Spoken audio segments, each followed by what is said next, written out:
എന്റെ പൊന്നുമക്കളെ ഇത് കണ്ട, ഇതാണ് അരൂര് തുറവൂര് പാത, ഉയരപ്പാത. ഇവിടെ പണി നടക്കുവാണ്. മനുഷ്യന് ഒരു തരത്തിലും യാത്ര ചെയ്യാനോ നടന്നു പോകാനോ ഒന്നും പറ്റാത്ത രീതിയിലാണ് അവന്മാരിവിടെ സെറ്റ് ചെയ്ത് വെച്ചേക്കണം. ഇത് കണ്ട, മേളിൽ നിന്നൊക്കെ എന്തെങ്കിലുമൊക്കെ വന്ന് വീഴാറുണ്ട്. ഇവിടെ കാറിന്റെ മുകളിലൊക്കെ വീഴും, വെള്ളമൊക്കെ ഒഴുകണുണ്ട. അപകട മരണങ്ങൾ നിരന്തരം നടന്നുകൊണ്ടിരിക്കുകയാണ്. ഒരു 10-50 പേര് കൂടുതൽ മരിച്ചു കഴിഞ്ഞ്. മനുഷ്യന് പട്ടിയുടെ വില പോലും തരാത്ത രീതിയിലാണ് ഇവന്മാർ സെറ്റ് ചെയ്തേക്കണം. ആ തൂങ്ങിക്കിടക്കുന്ന സാധനമൊക്കെ ഉണ്ടാ, ഒരു സേഫ്റ്റി കവറാ, ഇതൊന്നും ഇല്ലാതെയാണ് ഇവിടെ പണി നടക്കുന്നത്. അതുപോലെ ഹിന്ദിക്കാരാണ്, അവന്മാർ തമ്മിൽ വഴക്കിടണൊക്കെ ഉണ്ട്, ഒച്ചപ്പാടും ബഹളവും. അപ്പൊ ഇതിലെ വരുന്നവരൊക്കെ വളരെയധികം ശ്രദ്ധിച്ച് യാത്ര ചെയ്യുക. പോകുന്ന വണ്ടികളൊക്കെ ഉണ്ടല്ലേ, 16 വീലിന്റെയും 18 വീലിന്റെയും വണ്ടികളാണ് പോകുന്നത്. സ്വകാര്യ വാഹനങ്ങൾ ടാക്സും കൊടുത്ത് നല്ല രീതിയിലൊന്നും ഇതിലെ ഓടിച്ചുകൊണ്ട് പോകാമെന്ന് വിചാരിക്കണ്ട. കാരണം ഇതിനകത്ത് ഇവിടെ മുഴുവൻ അഴുക്കാണ്. അപ്പുറത്ത് മുഴുവൻ ഇടക്കൊക്കെ പണി നടക്കുന്നതുകൊണ്ട് വലിയ മണ്ണുമാന്തി യന്ത്രം പോലെ സാധനമൊക്കെ വെച്ചൊക്കെ പണിയുന്നുണ്ട് ഈ റോഡിൽ തന്നെ. അപ്പൊ നമ്മളുടെ വാഹനങ്ങളും നമ്മളുടെ ആരോഗ്യത്തെയും നമ്മൾ തന്നെ സംരക്ഷിക്കുക, അതേ രക്ഷയുള്ളൂ.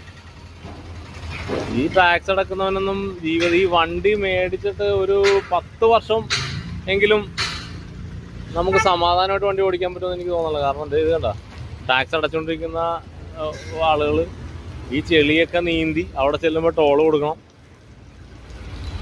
മനസ്സിലായോ? അപ്പോൾ കഴിവതും ഈ വഴി വരുന്നവർ വളരെയധികം ശ്രദ്ധിക്കുക. പ്രത്യേകിച്ച് നടന്നു വരുന്നവർ. ഇതേ കല്ലൊക്കെ മേളിൽ നിന്ന് വീഴുന്നുണ്ട്.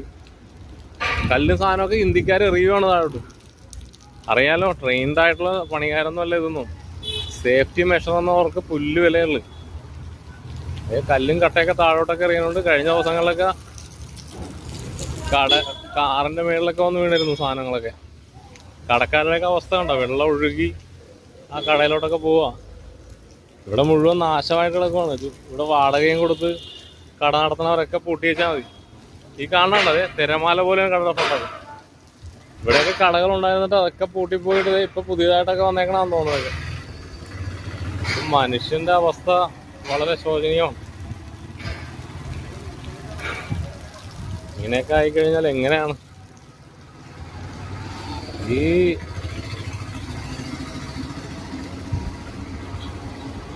ദാരുണമായ അവസ്ഥ. എന്ന് പണി തീരുമെന്ന അതൊന്നും അവർ പറയുന്നില്ല. തീരുമ്പോ തീരും. അപ്പൊ ഇതിലെ യാത്ര ചെയ്യുന്നവരൊക്കെ ശ്രദ്ധിക്കുക. ഇതേ കണ്ട, വണ്ടി കിടക്കണണ്ട. ഇതിലെ കൂടെയൊക്കെ 10 പ്രാവശ്യം ഓടിക്കഴിഞ്ഞാൽ വഴി കിടക്കാനേ നേരം ഉണ്ടാവുള്ളൂ. എന്തൊക്കെ വന്നാൽ വണ്ടിയുടെ മേളിൽ വീഴെന്ന് പറയാൻ പറ്റില്ല. ഓക്കെ.